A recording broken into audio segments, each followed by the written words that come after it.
In a world that's rushing, we slow it down, finding light where shadows surround.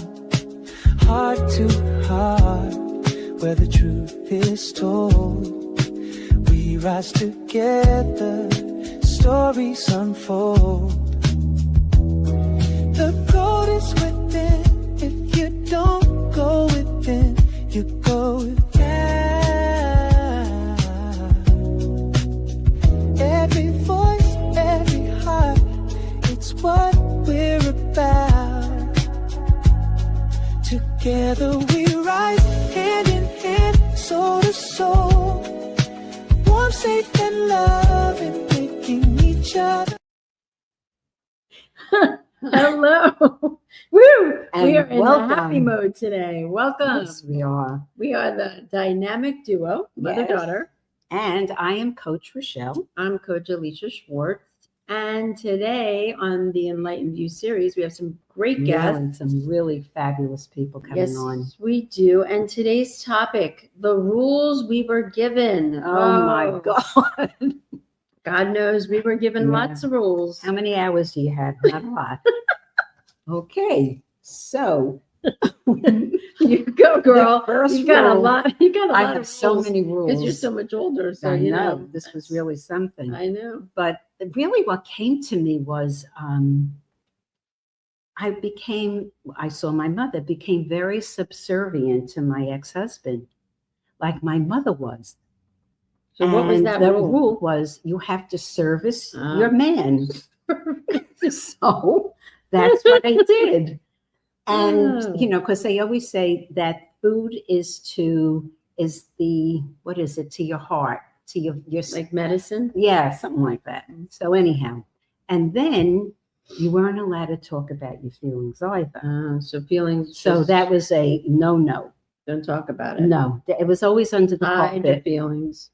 But one of the things I do remember is that when we would be in the car, my sisters and I would start laughing, and my father would get so pissed off. Oh, that's funny. That's funny. And now, and so we weren't allowed to laugh. Can you imagine not laughing? That's interesting because my dad has the same thing. Whenever you laugh, he's like, "Why are you laughing?" Yeah, right. He does. He's never happy. So right. It's so funny how is. That's the generational. Yeah, it is. It definitely is. Absolutely. Very interesting. And so, you know, then you become like a people pleaser, you know, and certainly that gets you nowhere. Yeah. So what about you? Well, I think, let's see, the rule, I think another big one is, you got to work really hard to make a living. You got to work hard. If you don't work hard, you're not going to make enough money. Right. That's a real interesting one. Yeah, it is. Boy, and is it. You know, what I've learned is that now you work smarter, not harder, because you can work smarter and make double what you made before if you work smarter. Right. That's true. Right? I mean, that is that's true. That's just such a. And I got that too. And I'm your mother. There you go. So we have to break that chain. We're breaking that chain now. It's broken. It's all broken. It's broken. Yes, it is. Yeah. So, you know, I think that that's these rules that we grow up with, they're just a trip, right? So we're going to dive deeper into this conversation with our guests. But before we do, let's go to commercial break.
Wow. Look We are who back. showed up. Wow.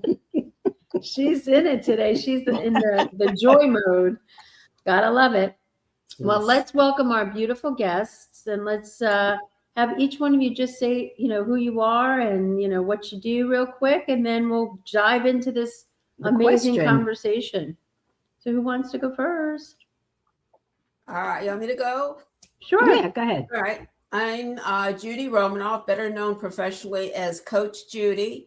I turned a family issue into creating the National Single Parent Resource Center, which in turn opened the door to be a talk show host, guest on talk shows, producing a video for single parent families, and loving what I do. Awesome. Thank you, you. Judy. Welcome. Awesome. Thank you very much. And I'm Lysa Beltz, and my first name is spelled Lysa, and so I always say that I am Lysa with a Y, a WHY. Just kind of helps people remember. It's like, yes, my name is pronounced normally, it's just spelled Right. funny. And so I'm a personal empowerment coach, a spiritual mentor.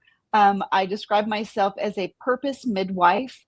I walk alongside women who have these incredible ideas that just need either a helping hand or accountability and encouragement, and just really helping them to step into their God-given destinies. I'm also a podcast host on Barbara's Network, and I also do inner healing work. So there's just a variety of things. And if that's not enough, I'm also a life insurance agent. So I kind of help everybody, body, soul, spirit, and finances. Yay, a one-stop shop. So today we're going to talk about, this amazing topic about the rules we were given, right? So we kind of were talking briefly about that. One of the things I said is, you got to work hard. That's another rule, and I'm like, wait a minute. I could get that rule, but that doesn't mean I have to do the rule. Correct. I can make my own rule, like work smarter, not harder. Right.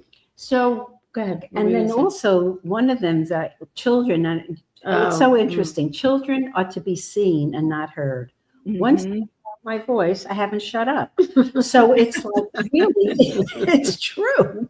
So yeah, those are the things that were instilled with us as we were growing up. Yeah. So what about you all? What comes up when we were talking about that? Who wants to go first with that one? Well, I can say that as a coach and who has walked the talk, I found as I was thinking about what we were going to talk about today, the biggest thing that stood out in my mind was you don't talk about personal things and family things out in public. Right. And I did that, and which is what launched my career, is by speaking out about what was going on, what I was doing, and they were not happy about it. So I think that was the biggest thing that stood out in my mind is you keep personal things private, family things private. You don't talk about it. You don't put it in the newspaper. You don't do these things. But today, in order to put the word out and help people understand what you're trying to do and how you got into doing the work that you're doing, you can't help but explain a little bit, which ends up to some being a personal story. Right. It sure does. Perfectly said. Yeah, 100%. And the truth is people love personal stories because then they can relate as well. Relate. Yeah. And I think too, we're talking about generations too. It's like that was such an old paradigm generation from these rules were given, and I think now this new generation or learning from the generation that we can make a different rule. We don't have to stay in that generational, rule, if you will. Yeah. So that's a good one. And I'm going to kind of pick up that thread and just run away for a second because, my parents' generation and even the generation before that, they wore a lot of facades. And it was, it was the don't air your dirty laundry. It's pretend like everything's perfect, even when it's not. Right. And it kept so much junk buried and hidden that, our ancestors, if you would, even the last couple of generations back, didn't ever have a chance to heal. And so, we have such a different approach, and particularly as coaches, in the personal growth arena, it really is giving people permission to drop the facades, to drop that false front and be honest, because much of that just wasn't honest, and talk about a rule. And so the rule, like Judy said, was don't air your dirty laundry. Don't talk about your personal things in public. But wow, what a negative impact that had on so many things. Yeah.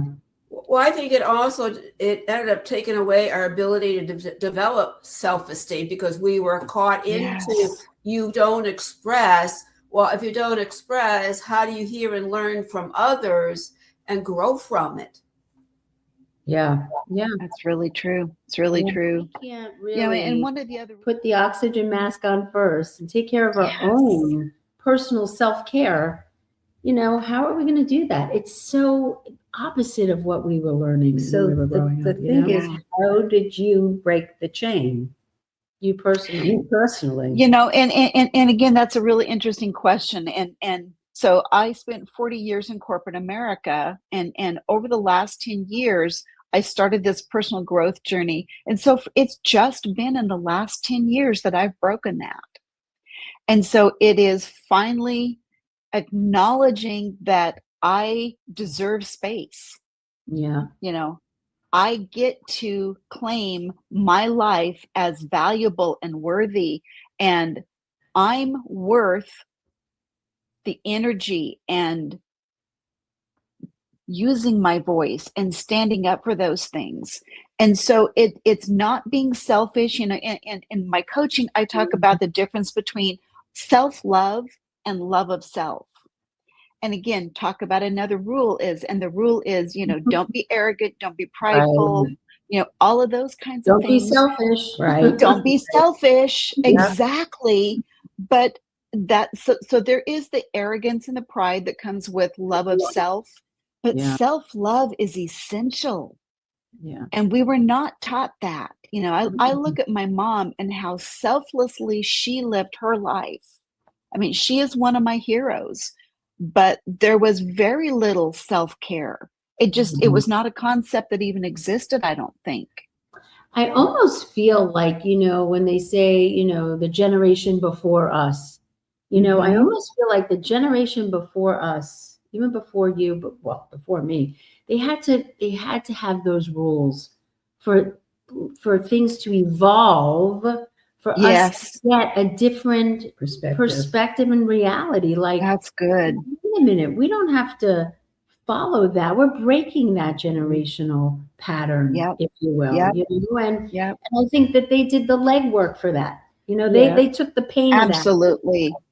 You know what I'm saying? I never thought of that until we started talking about this, but it really makes perfect sense. You hear actors and actresses, if it weren't for this actress before me or this journalist before me, we wouldn't be where we are today. And that's how I feel with the generations before. Yeah, totally the same. Yeah. And it's really interesting because when you really start self-care and self-love, and if people are not used to it, they consider that being selfish. Yeah. And to break that chain is amazing. I mean, really, you're looking upon and, the whole thing, but yet, as long as you thrive in that and really take care of yourself, and then you start to see, wow, this really feels good. It's really not going to matter what they feel and what they see and how they, they can say certain things. It's not going to affect you the same way, or having to defend it and say, oh no, I did have to go for a pedicure, but they all of that stuff. Yeah. So it's a huge freedom that we give ourselves as well. Yeah. Well, and we're setting the standard and the model for the generations coming behind us. I have a daughter that's in her mid-30s, and I have little granddaughters that are, 2 and 4. And I keep thinking so much about what I do now is going to set the stage for those little girls. Yeah. And so not only are we looking back and learning from the prior generations, we're living here, but we're setting the stage for these young ones coming behind us. Yeah. Well, It's we so have true. that with Yeah. my granddaughter, and we started Yeah. with her When she She was was like God, 4 I or don't know. 5. Yeah, we taught her about how to use her anger instead of her anger using her, and how to get it healthy and how to express things that are uncomfortable, but just to allow her to feel it. And boy, oh boy, let me tell you, her emotional intelligence is over the top. amazing. Yes. It's Yep. amazing. Like My I would always say to granddaughter's the same way already. Isn't it amazing? Yeah, and It's amazing. I always say to her, I wish I had your confidence, and mostly all her life. Yeah, all her life. Mhm. Yeah, all her life. Yeah. Yeah. You You know, know? one of the areas that I coach in is I work with women coming out of jail and prison with drug and alcohol addiction. And one of the things that we use with them is a piece of paper that just has rows and rows of faces representing the different emotions. I don't remember. There's probably a formal name for it. But again, so many of these women Yeah. don't have the emotional intelligence to even be able to describe and connect to what they're feeling. And again, in these families that were so dysfunctional, that generational stigma and that lack of awareness is just rampant. And so just giving women words and the ability to express what they're feeling is just huge. I mean, we see it all the time. I mean, people that are, I was talking to someone, and people that are maybe even in their 30s or 20s, well, 30s, you know, were in this kind of family where they just couldn't even distinguish what feelings they were feeling. They had no clue what they were feeling. So now they go out in the world and they're like chameleons. Let me latch on to this person because that feels good. Let me latch on to that person so that feels good. So they really have no sense of self because they're protecting all that out there. And so it's interesting that you don't have the tools, and as coaches, I mean, that's what we do. We give tools, we give substantial tools so they can navigate life in a different way. Yeah.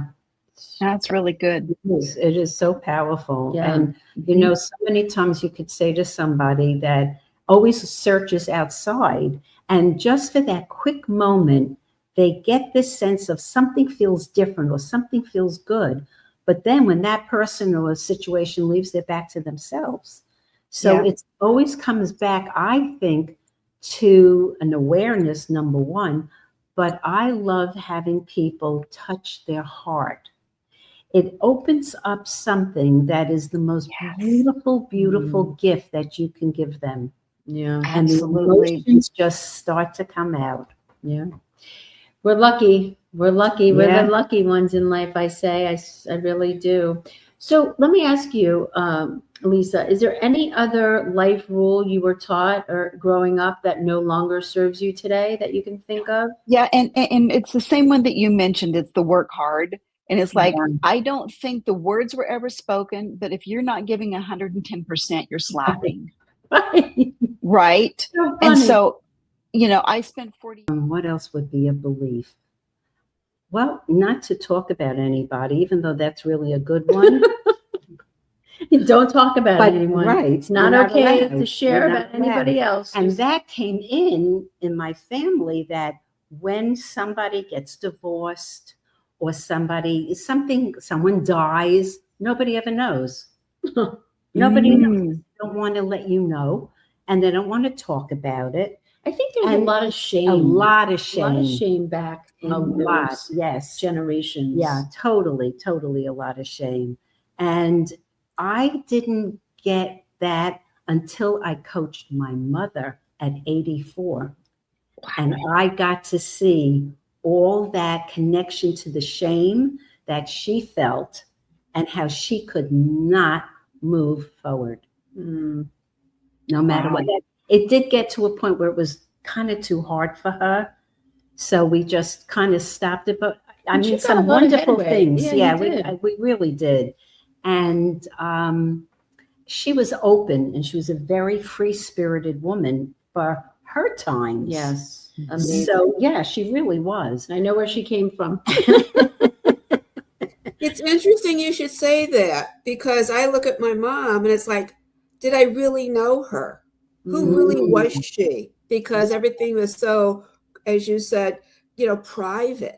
They didn't express themselves to us, so how could we learn and grow from them? It's only what we saw visually and maybe through discipline. Yeah. Yeah, that's interesting that you say that too, Judy, because even my dad, who's in that generation, he'll say, oh, you don't really know me. And I'm thinking, you're right. I know you. You don't know you. You showed who you've been, but is it really who he is? It's what he was taught, and how his generation was taught. The tough school. Right. And some of these beliefs I think have helped us. I don't know about you guys, but it really absolutely has definitely helped us. Do you agree? I agree. If we're open and like listen, we're looking at and we understand as coaches human dynamics. Right. Yeah. Yeah. Yeah. And we talk about generational weaknesses, but there's a lot of generational strengths. Absolutely. And this is a little bit of a tangent, but it's like culture has to have structure. And so some of that structure is made up of rules. It's how everybody knows to drive on the right side of the road, correct? Without some rules, without some structure, things are just chaotic. Yeah. And so then it's each generation, I think, has to figure out what their rules of the road are.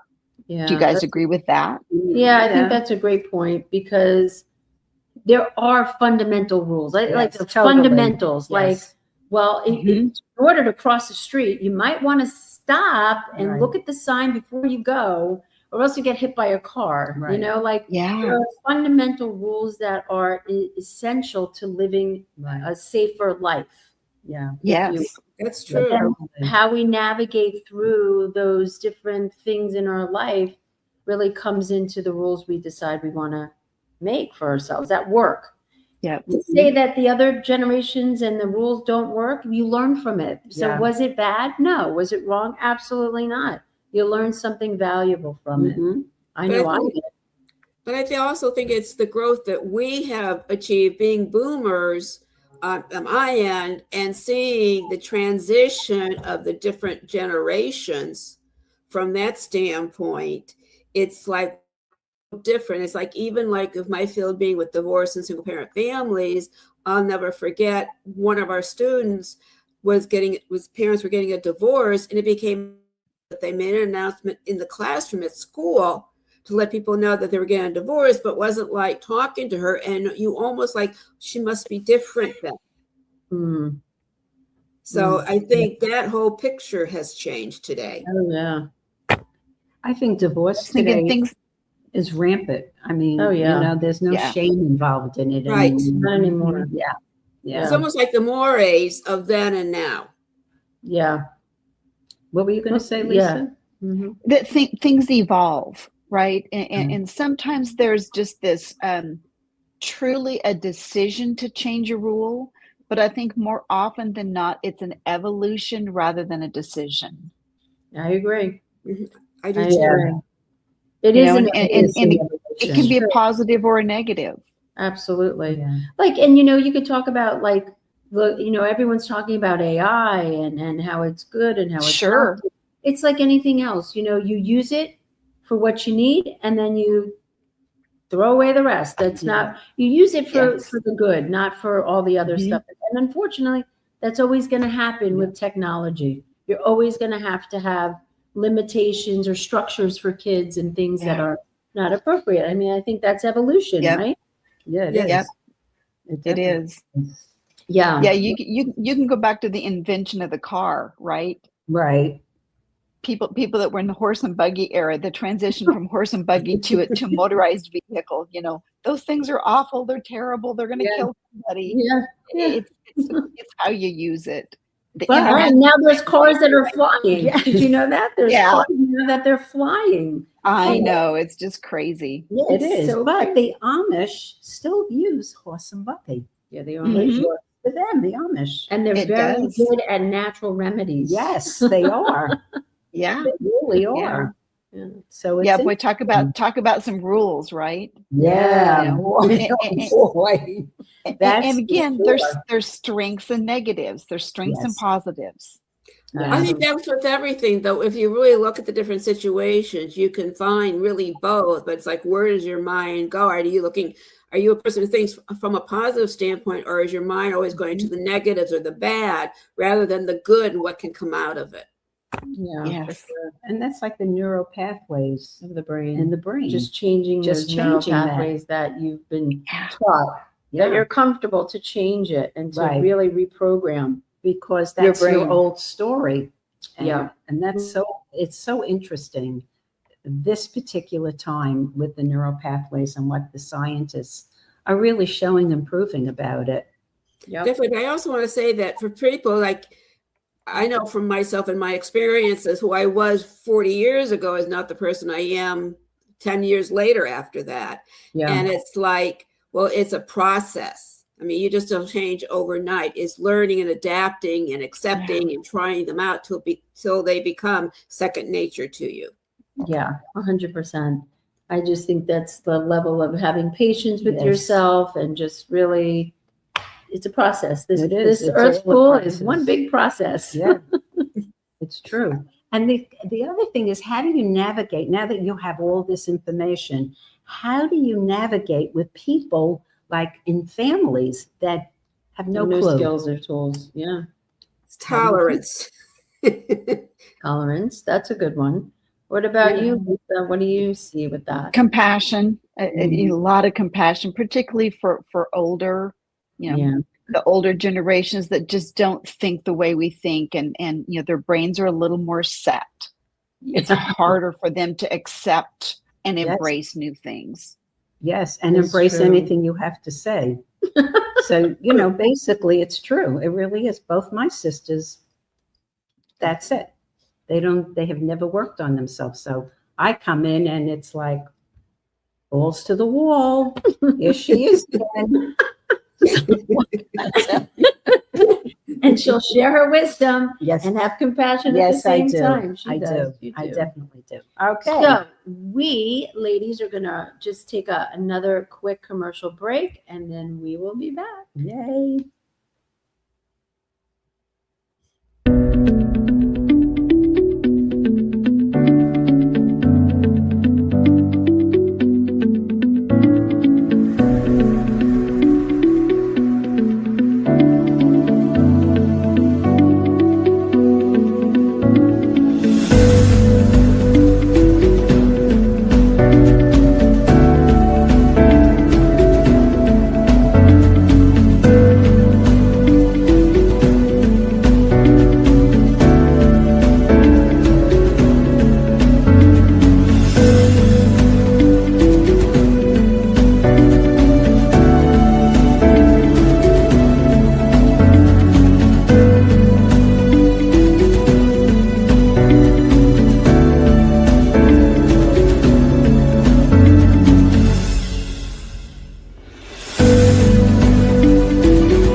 We are back, and Oh, wow, what a great conversation, conversation. right? I love this. it, I love really it, do. love it, love it. The rules we were given, and Yeah. the ladies were amazing. They were fabulous. They really were. So, a little golden nugget, an action step people can take from this Mhm. conversation, some wisdom to share. I think, go ahead, you were going to say what one of your actions was that they can do for themselves to really rewrite the rule or One rule, anyhow, that you want to rewrite about, whatever it is.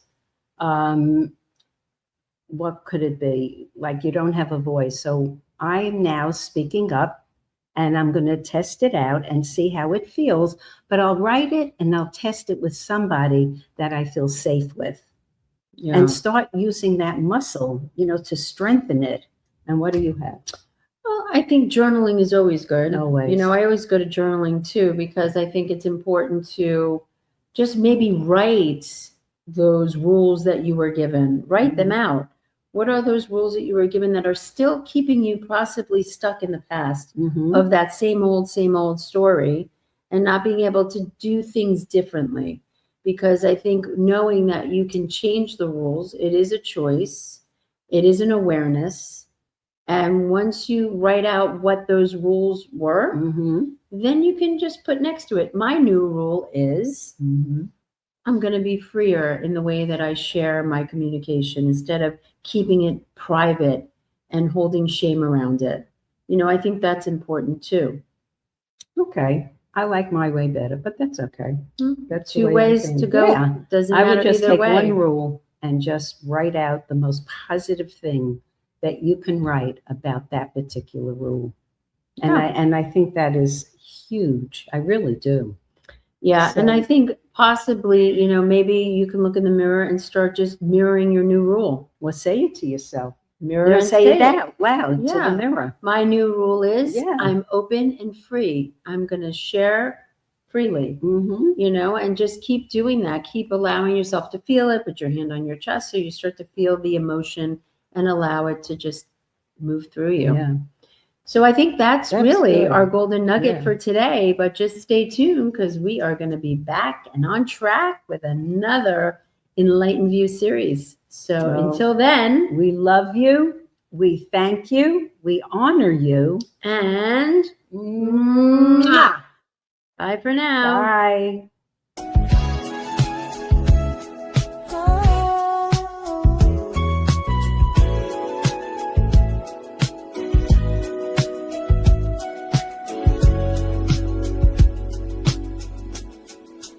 In a world that's rushing, we slow it down, finding light where shadows surround, heart to heart where the truth is told.